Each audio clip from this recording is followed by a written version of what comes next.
Hello ನಮಸ್ಕಾರ. ಇವತ್ತು ಹುರುಳಿಕಾಳು ಕಟ್ಟಿನ ಸಾರು ಮಾಡೋದು ಹೇಗೆ ಅಂತ ನೋಡೋಣ.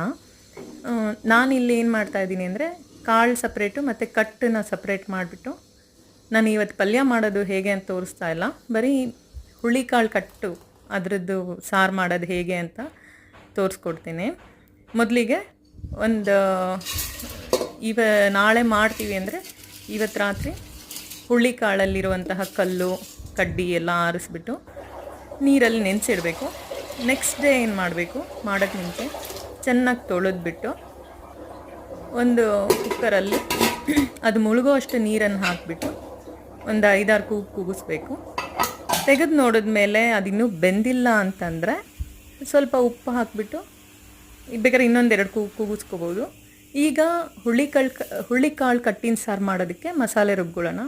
ಇದಕ್ಕೆ ತೆಂಗಿನಕಾಯಿ ತುರಿ, ಜೀರಿಗೆ, ಉಪ್ಪು ಮತ್ತು ಸಾರಿನ ಪುಡಿ. ನಿಮ್ಮ ಮನೇಲಿ ಯಾವ ಸಾರಿನ ಪುಡಿ ಯೂಸ್ ಮಾಡ್ತೀರೋ ಅದೇ ಸಾರಿನ ಪುಡಿ ಹಾಕಿ ನಿಮ್ಮ ಖಾರಕ್ಕೆ ತಕ್ಕಷ್ಟು, ಮತ್ತು ಹಸಿ ಈರುಳ್ಳಿ ಒಂದು ಟೊಮೆಟೊ, ಮತ್ತು ಹುಣಸೆ ರಸ. ನಿಮ್ಮ ಹುಳಿ ನಿಮ್ಗೆ ಎಷ್ಟು ಬೇಕೋ ಅಷ್ಟು ಹುಳಿ ಹಾಕ್ಕೊಳ್ಳಿ. ಈಗ ಏನು ಮಾಡಬೇಕು ಅಂದರೆ, ನಿಮ್ಗೆ ತಿಳಿಯಾಗೇ ಬೇಕು, ತುಂಬ ನೀರಾಗಬೇಕು ಅಂದರೆ ಓಕೆ. ಅದರ್ವೈಸ್ ನಿಮ್ಗೆ ಸ್ವಲ್ಪ ಸಾರದು ಗಟ್ಟಿ ಬೇಕು ಅಂದರೆ ಬೇಯಿಸ್ಕೊಂಡಿರುವಂತಹ ಹುರುಳಿಕಾಳನ್ನು 1-2 ಸೌಟ್ ಹಾಕ್ಕೋಬೇಕು, ಅಥವಾ 2 ಸ್ಪೂನು.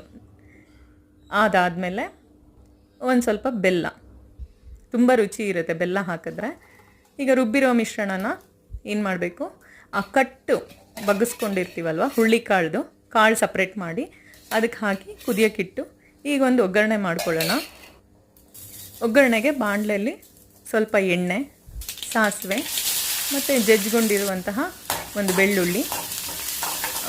ಇದು ತುರಿಯೋದಕ್ಕಿಂತ ಮತ್ತು ಹೆಚ್ಚೋದಕ್ಕಿಂತ ಈ ಥರ ಜಜ್ಜಿ ಬೆಳ್ಳುಳ್ಳಿ ಹಾಕಿದ್ರೆ ತುಂಬ ರುಚಿ ಕೊಡುತ್ತೆ. ಮತ್ತು ಸ್ವಲ್ಪ ಕರಿಬೇವಿನ ಸೊಪ್ಪು,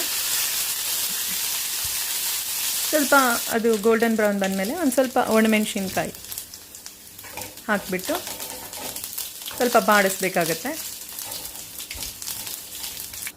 ಒಗ್ಗರಣೆ ಆದಮೇಲೆ ಸಾರಿಗೆ ಹಾಕಿಬಿಟ್ಟು ಮತ್ತೆ ಇನ್ನೊಂದು ಕುದಿ ಬರೋಕ್ಕೆ ಬಿಡಬೇಕು. ಈಗ ಹುರುಳಿ ಕಟ್ಟಿನ ಸಾರು ರೆಡಿ.